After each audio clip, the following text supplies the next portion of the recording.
Ви благодарам.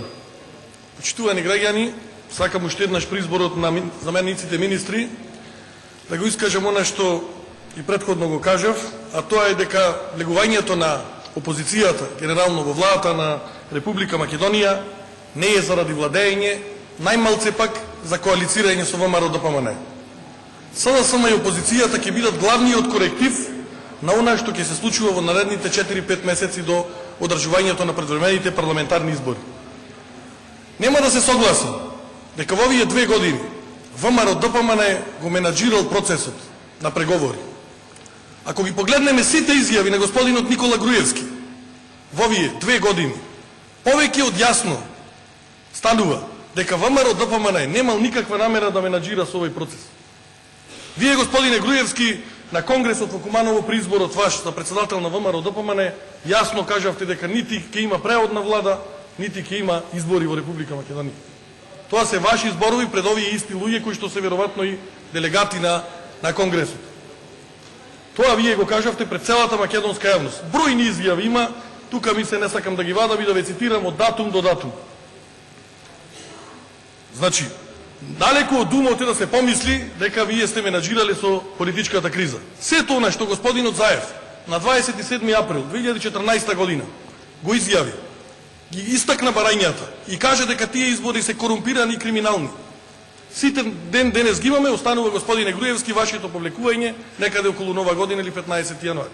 Другите барања ќе бидат во целост исполнети со, се надевам, со продолжување на договорот кој што треба да се реализира. И затоа овде може да се наведуваат резултати и од 2 и не знам која, и 98 и 94 и не знам која. Ако било честно, победувањето ваше на сите овие избори кои што беа наведени, апсолутно мислам дека немало потреба од никакви вакви договори, едноставно ВМРО-ДПМН ќе си владееше понатаму. И затоа дегутантно е овде да се слушаат зборови како вие толку желно го исчекувате 24 април. Нити го исчекувате, нити ништо. Уште поголем проблем правите со тоа што пораките кои што со претходната дискусија беа испратени, а тоа е некаков страв према администрацијата, према социјалните случаеви, према земјоделците. Пак ќе повторам, да немаат никаков проблем, почитувани граѓани. Министрите и за дополнителните заменици министри на СДСМ не влегуваат во влада за да владеат. Не да коалицираат со ВМРО-ДПМН, не да делат власт. Да контролираат она што се случува изминатите 10 години во Република Македонија. Тоа мора да биде спречено законечно, барем да имаме минимум фер шанса да одиме на избори. Не се украдени гласови, не се уценувани земјоделци, не се социјалци уценувани и да не ги редам сите категории. Никакви процеси, нити некој мисли да запира нити ништо. Меѓутоа, главен коректив на власта само до денот ќе биде. Немој со истите тези, со истото тоа што 10 години го лажете народот, а за таа сметка најкриви се провладините медиуми, кои што беа пишани во извештајот на Европската комисија. Замислете, пракса немало никаде. Владини медиуми да бидат пишани со име и со презиме и да биде оценуван јавниот дифузен сервис кој што сите ние во Република Македонија го плаќаме. И затоа, ни не плашите нас, најмалку граѓаните.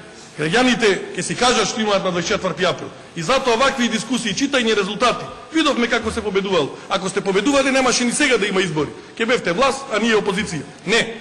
Затоа има политички договор кој што за жал ВМРО-ДПМН не само што не го менаџираше, туку многу силно го одвлекуваше во целокупниот процес. И 2 години Република Македонија најмногу ги изгуби заради ВМРО-ДПМН.